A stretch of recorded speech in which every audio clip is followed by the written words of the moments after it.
যেহেতু আগে 5টা ইউনিভার্সিটির ইলেকশনে এই রকম একটা রেজাল্ট এসেছে এবং একটি নির্দিষ্ট পলিটিক্যাল পার্টি পরাজয় বরণ করেছে, সেই কারণে ওনারা এই ইলেকশনটা হতে দিতে চান না।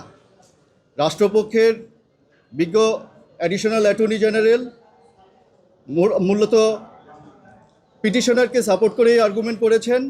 উনি বলেছেন যে একবার ইলেকশন বন্ধ করে আবার ইলেকশন চালু করার কারণটা হচ্ছে ছাত্ররা আন্দোলন করেছিল, ওই চাপে পড়ে ওনারা ইলেকশনটা চালু করেছে। সুতরাং এখন আদালত যদি কোনো অর্ডার দেন, যদি কোনো স্টে দেন, ওনাদের কোনো আপত্তি নাই।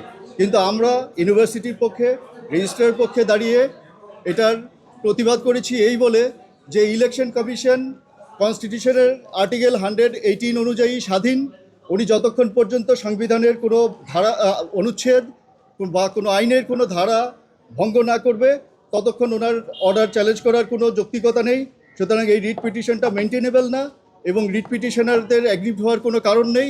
যেখানে 10,000 ভোটার ভোট দেওয়ার জন্য উদ্গ্রীব, যেখানে 169 জন ক্যান্ডিডেট ইলেকশন করতে চাচ্ছে, সেখানে 3 জন বা ছাত্রের আবেদনে এই ইলেকশন বন্ধ হওয়া উচিত না।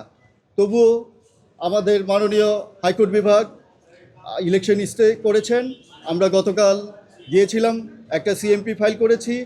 অনারেবল চেম্বার কোর্টে সিএমপিটা মুভ করতে চেয়েছিলাম, ওনারা বলেছেন যে সার্টিফাইড কপি নিয়ে রেগুলার সিপি ফাইল করতে, তারপরে ওনারা বিবেচনা করবেন কি অর্ডার দেওয়া যায়। না, শিডিউল দেওয়ার দরকার নেই। শিডিউলটা অ্যামেন্ড করে শুধু একটা ডেট ফিক্স করবে, ভোট গ্রহণের দিনটা, কারণ এর আগে সমস্ত ফর্মালিটিস শেষ হয়ে গেছে একটা ইলেকশন শিডিউলে। সেটা যদি চেম্বার কোর্ট বা অ্যাপিলেট ডিভিশন হাইকোর্টের অর্ডার কালকে সেট অ্যাসাইড করে বা পরশু সেট অ্যাসাইড করে, তাহলে তার 2 দিন পরেও ইলেকশন হতে পারে। আর যদি সেট অ্যাসাইড না করে তাহলে হাইকোর্টের অর্ডার অনুযায়ী চলতে হবে।